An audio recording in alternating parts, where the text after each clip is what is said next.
BJP పాలిత రాష్ట్రాల్లో చొరబాటుదారులు, అక్రమ నిర్వాసితులు ఏదైతే ప్రభుత్వ స్థలాలు కబ్జా చేసి ఇళ్ళు కట్టుకోవడమో, వ్యాపారాలు చేస్తుండడమో, లేదంటే గనక తప్పుడు పని చేసిన వాడికి సంబంధించిన చరిత్ర వెతుకుతుంటే వాళ్ళు ప్రభుత్వ స్థలాలను ఆక్రమించుకుని ఇళ్ళు కట్టుకోవడమో, వ్యాపారాలు చేస్తూ ఉండటమో, అలాంటివన్నీ కూలుస్తూ ఉన్నటువంటి నేపథ్యంలో అసలు బుల్డోజర్లని ఆపాలంటూ వేసినటువంటి పిటిషన్‌ని సుప్రీంకోర్టు కొట్టేసింది. రాజ్యాంగ నిబంధనలు చట్ట పరిధిని ఉల్లంఘించి చేపట్టిన అక్రమ నిర్మాణాల మీద బుల్డోజర్‌ను ప్రయోగించేందుకు అడ్డేమీ లేదని తేల్చి చెప్పింది.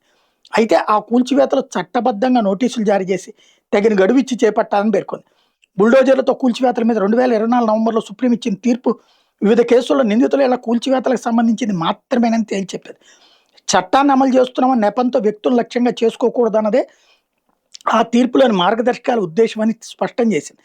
ఈ మేరకు గుజరాత్లోని సోమనాథ్‌లో మసీదుల కూల్చివేత, మహారాష్ట్ర పలు ఇతర రాష్ట్రాల్లో నిర్మాణాల కూల్చివేత విషయంలో అధికారులు కోర్టు ధిక్కరణకు పాల్పడ్డారంటూ దాఖలైన పిటిషన్లు విచారించేందుకు నిరాకరించింది.